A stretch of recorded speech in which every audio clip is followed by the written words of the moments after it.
The new art studio is an arts therapy initiative for refugees and asylum seekers.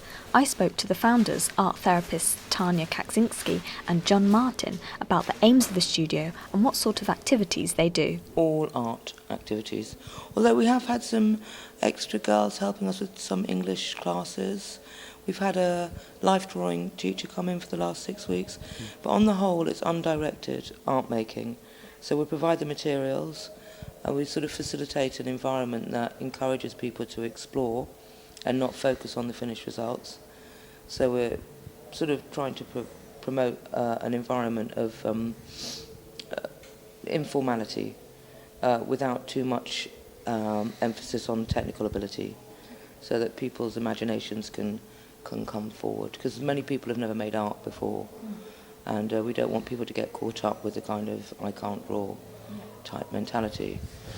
Yeah, I think if any sort of expressions is valid, and we look at what I guess the meaning behind that and the emotions behind it, and it gives people a chance to express themselves. And I think an important part of the group is people's relationships with each other as well. Exploring that. It's a therapeutic group. Yeah. What kind of nationalities are there? Is there a whole mix of nationalities? It's a very varied group. Yeah. Mixed gender. We have people from all over Everywhere, the world, Iran, Afghanistan, Pakistan, Congo, China, Russia, Ukraine.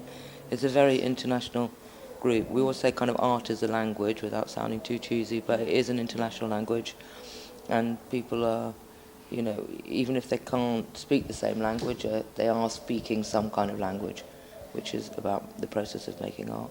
Yeah. And are most of your clients fleeing conflict from their countries or human rights abuses? Both. Okay. Yeah.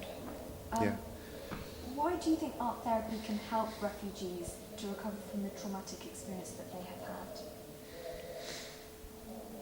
And I think it's important to say that, and they're still having, because Good not point, only from people with undergone significant trauma, both in their homeland and in their journey to get here, but they're still undergoing under an incredibly punishing system here. So I think that's an important consideration in our work, that we offer something that where their voices can be heard and their experiences can be acknowledged. One client last week said, 2 weeks ago, she said that in a painting is the only place she can feel free. And I think it was quite amazing to hear that. She can move freely in this city, but also she's like a prisoner here. She has no rights to work, no rights to travel, actually leave the country, and people are often waiting 5 years for a decision whether they'll be deported or not. So we're offering some relief from that. And to be clear, that during that time when they're waiting, they're living on £38 a week in vouchers, and they're not allowed to work. So it's kind of like an open prison. We pay for their travel money for them to actually get here. Otherwise, it wouldn't be possible. So I think John's right in saying that it's not only dealing with a sort of post-traumatic stress and maybe a relief of some sort. There's ongoing psychological problems and ongoing practical problems that you're caught in a very kind of punitive system that you can't really make head nor tail out. You say that, and also on your website it says that asylum seekers face hostility, suspicion and social exclusion.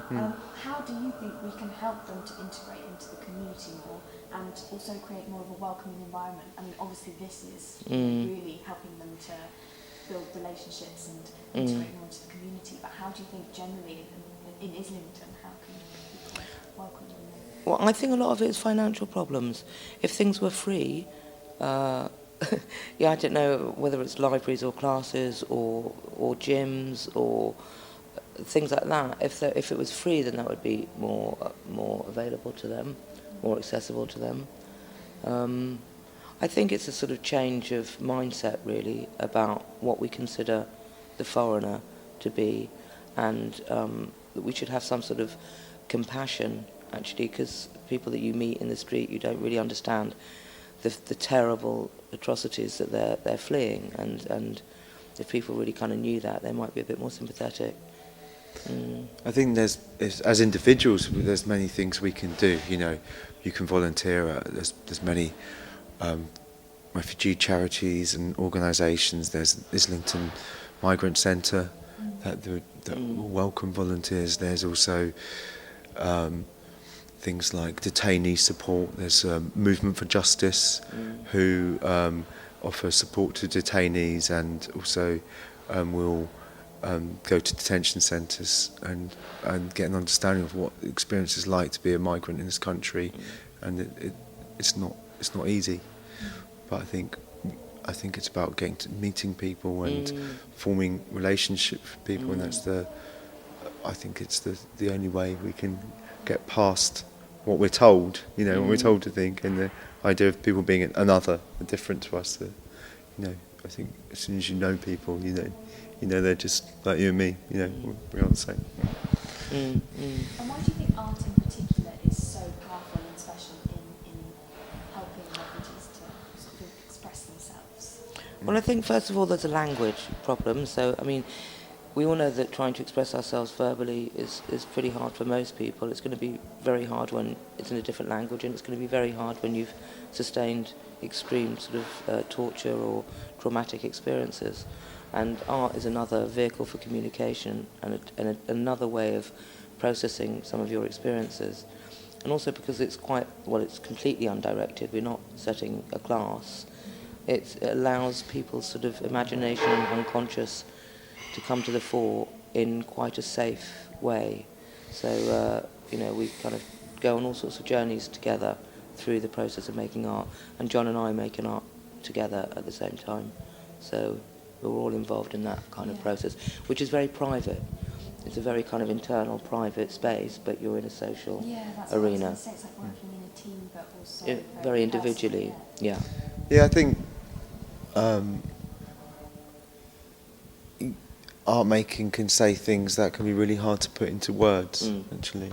And I think, you know, like this image here, just for example, you know, it says Africa Trouble, and it's about, you know, the sort of violence that and instability that someone's been through in the countries that they've had to travel. They've travelled across most of Africa to get asylum, to get somewhere safe. But saying that isn't quite the same as seeing this image, you know, and it's much more powerful. And for other people to look at that together and receive that and understand each other goes across language and goes across different experiences and cultural experiences, you know. It does do something very incredible. I mean, art making is quite magical for anyone, really. I mean, I said I work with children as well, and John's worked with women with personality disorders, and I mean, I think art is quite a special and unusual activity that still goes on, and I'm very glad to say it does, because in the age of technology, we don't really get a chance very much to get our hands dirty and lose ourselves in kind of our own dream or nightmare state. Well, I mean, I think there's someone like this character at the top here, Saeed, and another one of in fact this one as well. I mean, he'd never painted anything before. He came when he was quite young, and he walked from Afghanistan. He had the most horrific journey, and I think the art making for him allowed him to step into a world that he'd never known about before. And now he's very, very prolific. He's painting at home. We've got thick amounts of portfolios of his work, and he's learning about different artists and learning different techniques on YouTube. And it's a world that he never even knew existed, and that he feels quite at home in, even though it's quite alien to the culture that he came from. They're kind of united in this new language, a new way of being. Because initially people will come and say, oh, I don't know what to draw, I don't know how to draw, I don't know what to do. And you'll have a few weeks of that when we're saying, oh, try this, try that.